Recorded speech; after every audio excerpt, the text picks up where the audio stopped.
गुरुग्राम में मुख्यमंत्री नायब सैनी ने प्री बजट बैठक की। बैठक में शिक्षा मंत्री महिपाल ढांडा मौजूद रहे। हरियाणा न्यूज पर बोले कैबिनेट मंत्री महिपाल ढांडा, बेहतर बजट के लिए अलग अलग वर्गों से सुझाव लिए जा रहे हैं। महिला उद्यमियों और शिक्षाविदों से सुझाव लिए गए। इन सुझावों को बजट में शामिल किया जाएगा। तो बेहतर सुझाव आए हैं, उनको शामिल किया जाएगा। राष्ट्रीय युवा दिवस पर महिपाल ढांडा ने युवाओं को संदेश दिया। उन्होंने कहा कि नशे से दूर रहें, युवा खेलों पर फोकस करें। गुरुग्राम में मुख्यमंत्री नायब सैनी की प्री बजट बैठक हुई और इस बैठक में मौजूद रहे शिक्षा मंत्री महिपाल ढांडा। बैठक के बाद हरियाणा न्यूज से खास बातचीत की और इस दौरान उन्होंने कई महत्वपूर्ण बातें कही हैं, जहां बजट को लेकर के कहा कि अलग अलग वर्गों से सुझाव लिए जा रहे हैं और इन सुझावों को बजट में शामिल किया जाएगा। तो वहीं युवा दिवस के मौके पर युवाओं से भी खास अपील करते हुए नजर आए हैं। खेलों पर फोकस करें युवा, नशे से दूर रहें। नशे से दूर रहने की अपील कैबिनेट मंत्री करते हुए नजर आए। हरियाणा में प्री बजट को लेकर मंथन जारी है और इस समय मेरे साथ मौजूद हैं शिक्षा मंत्री महिपाल ढांडा साहब। उन्हीं से जानते हैं सर, आज गुरुग्राम में आप पहुंचे हैं। तमाम महिला उद्यमी और जो शिक्षाविद हैं उनके साथ जो है विचार विमर्श किए गए, मंथन किया गया। किन विषयों को लेकर चर्चा आज इस प्री बजट की उस बैठक में? बहुत सारे विषयों को लेकर आज चर्चा हुई है और विषय नहीं है तो ये था कि भाई प्री बजट पे जनता से सुझाव, टीचर से सुझाव, महिलाओं से सुझाव, शिक्षाविदों से सुझाव, उन्होंने अपने अपने सुझाव दिए कि ये चीज़ें अगर और लागू हो जाएंगी तो वो थोड़ा बेटर हो सकता है। तो ऐसा करके जिन लोगों ने जो सुझाव दिए उन सुझावों को खुद मुख्यमंत्री जी ने भी और हमने भी हर सुझाव को नोट किया है और नोट करके अभी कितने सुझाव प्री बजट में जो आए हैं उनमें से कितने सुझाव बजट में रखे जा सकते हैं, एक बार उसका चर्चा के बाद वो उनकी व्यवस्था होगी। क्योंकि पहले भी जितने बजट में प्री बजट में जितनी भी बातें आई हैं उनमें से बहुत सारी बातों का पिछले साल के बजट में रखा गया था। उसके जो रिजल्ट है वो बहुत अच्छे रहे हैं। इसलिए हर बार सुधार हो प्रदेश में हर क्षेत्र में, तो इसलिए मुख्यमंत्री जी हर डिपार्टमेंट का, हर वर्ग का ये प्री बजट के जरिए सुझाव मांगते हैं और फिर उनको उसमें शामिल करके और ज़्यादा सुधार हो, और ज़्यादा काम में तेजी आए और बेहतरी आए, उसकी गुणवत्ता बढ़े, उसको ध्यान में रख के ये आगे बजट पे कार्य होता है। राष्ट्रीय युवा दिवस आज था, उसमें भी आपने शिरकत की। नवनियुक्त राष्ट्रीय अध्यक्ष हम बात करें बीजेपी के, वो आए थे।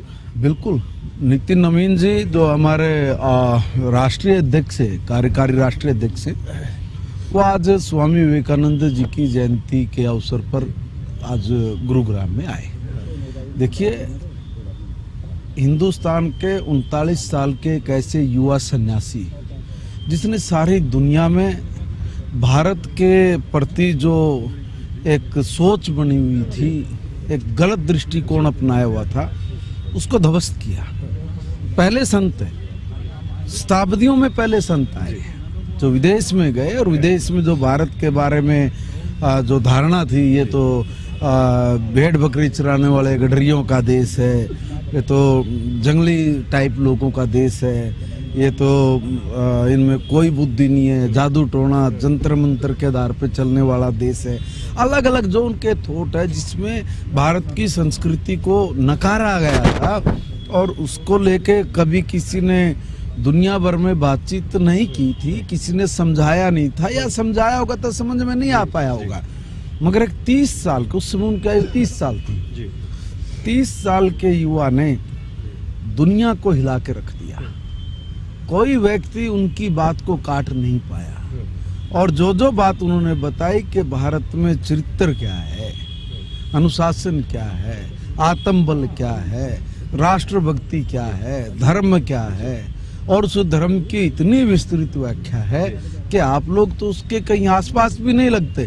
तो इसलिए वहाँ का जो सबसे बड़ा शिक्षाविद था वो कहता है कि भाई इस पूरी दुनिया के जो हम लोग यहाँ बैठे हैं, ऐसे ऐसे जो अपने आप को हम लोग बोलते हैं कि हम टॉप है दिमाग में, बुद्धिमत्ता में, ऐसे पूरी दुनिया के शिक्षाविदों को मिला लें तो वो एक तरफ और स्वामी जी एक तरफ। मतलब उनको अपनी बात इतनी बाउंड्री इतनी छोटी लगी कि सारी दुनिया के बुद्धिजन और उनको मिला के एक स्वामी विवेकानंद भारी है उन सब पे। ऐसे व्यक्तित्व ने भारत की खोई हुई प्रतिष्ठा, खोई हुई मतलब उन्होंने जो खो रखी थी, खोई नहीं थी, भारत ने नहीं खोई थी, मगर इतिहास में उन लोगों ने अपनी मानसिकता इस तरह से लिख के किया, उसको बिल्कुल साफ करना, क्लीन करना, डिटर्जेंट पाउडर के साथ सारे को धोया और भारत के युवाओं को कहा कि देखो इस देश की जो जिम्मेवारी है तुम्हारे कंधों पर है और हमें ऐसे व्यक्तित्व से सीखने का, उनको समझने का, उनको उतार के जीवन जीने का जो ये अवसर मिलता है, ये महापुरुषों की सीख और शिक्षाओं से ये हम लोगों के अंदर आता है और हम लोग उससे प्रेरित होकर आगे बढ़ते हैं। अंतिम सवाल, आप शिक्षा मंत्री हैं, साथ ही साथ आज राष्ट्रीय युवा दिवस है, युवाओं को क्या मैसेज देंगे? कहीं ना कहीं नशे की तरफ, कहीं ना कहीं युवा हरियाणा की बात करूं, हरियाणा के आसपास लगते हुए राज्यों की बात करूं, कहीं ना कहीं नशे की तरफ बढ़ता हुआ नजर आ रहा है, क्या मैसेज देना चाहिए? देखिए, मैं ये निवेदन करूंगा कि अपनी जिंदगी अपने हाथ में है, उसके लिए आप किसी कारोबारी के हत्थे ना चढ़ें और कारोबारी ऐसे जो पथ भ्रष्ट करते हैं, जो जीवन भ्रष्ट करते हैं, जो संस्कृति भ्रष्ट करते हैं, जो चंद रूपों के लिए कुछ भी गलत करने की कोशिश करते हैं, हालांकि सरकारें उनको सजा देती है, पकड़ती है, अंदर ठोकती है, उनके संपत्तियां जब्त करती हैं, बहुत जबरदस्त एक अभियान सरकार ने उनको लेके चलाया हुआ है, मगर फिर भी जिंदगी मेरी है, जीवन मेरा है, जीना मैंने है और उसका फैसला भी मैंने लेना है। इसलिए अपने ऊपर आत्मविश्वास रख के चलना, अपने आत्मबल को कमजोर मत पड़ने देना और अपने आत्मविश्वास से लबालब जीवन को हर पल सेवा में कैसे लगा के हम लोग धन्य हो सकते हैं, हम लोग गलत रास्तों से बच सकते हैं। अगर ट्रैक से नीचे गाड़ी उतरी है तो उसको ट्रैक पे चलाने का साहस हमें मिलता है, तो इसलिए अपना आत्मचिंतन करने की जरूरत है। और समाज में भी मैं कहूँगा सबसे युवा देश अब बुराई है, इसको मिलके हम सब लोग सबसे युवा देश अपना है। जो हम बात करें 35 साल के जो युवा हैं सबसे अधिक हमारे देश में है। अभी भी कहीं ना कहीं देश के उन युवाओं को किस तरफ जाने की जरूरत है, क्योंकि स्पोर्ट्स में हम बात करें हरियाणा पूरे देश में सबसे अव्वल और कहीं ना कहीं विश्व पटल पर अपनी जो है भूमिका यानी प्रतिभा दिखाते हुए गोल्ड मेडल लेके आते हैं। देखिए, तो जरूरी है कि अभी भी उतना गोल्ड नहीं आता जितना अन्य देश लेके आते, मगर हम लोगों ने बहुत हासिल किया है।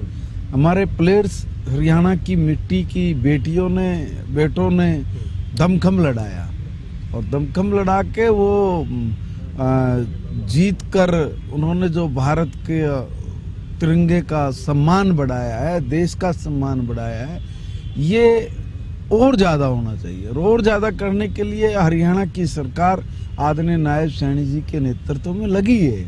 माननीय प्रधानमंत्री जी के नेतृत्व में देश और ज़्यादा खेलों में आगे निकलेगा, ताकि खेलो इंडिया जो कार्यक्रम भी है उसका ही एक पार्ट है कि भाई हमारे बच्चे इधर उधर ध्यान ना भटका के बल्कि अपने लक्ष्य को फोकस करेंगे, अपने टारगेट को फोकस करेंगे, तो डेफिनेटली हमारी जो गोल्ड की और मेडल्स की जो संख्या वो बढ़ेगी। और हमें पूर्ण विश्वास है कि आने वाले दिनों में चाहे वो एशियाई ओलंपिक हो या एशियाई गेम्स हो चाहे ओलंपिक हो, उसमें बहुत बड़ा एक टारगेट भारत का नौजवान लेके चल रहा है और वो उसको हासिल करेगा। ठीक है, ठीक है। तो बिल्कुल ये थे मेरे साथ हरियाणा के शिक्षा मंत्री महिपाल ढांडा साहब, जिन्होंने साफ तौर पे यही कहा है कि इस प्री बजट मंथन से तमाम उन वर्गों का ख्याल रखा जा रहा है, उनके सुझाव लिए जा रहे हैं जो कि आने वाले बजट में शामिल किए जाएंगे। और ऐसे में कहीं ना कहीं आज राष्ट्रीय युवा दिवस है, उस पर भी युवाओं को कहीं ना कहीं एक मैसेज देते हुए नजर आए कि जो युवा है वो नशे की तरफ ना जाए बल्कि स्पोर्ट्स की तरफ आए, जिससे जिससे कि वो अपने हेल्थ को भी सुधार सकते हैं और साथ ही साथ देश के गौरव भी बन सकते हैं। गुरुग्राम से कैमरामैन राज के साथ संजय राठौर।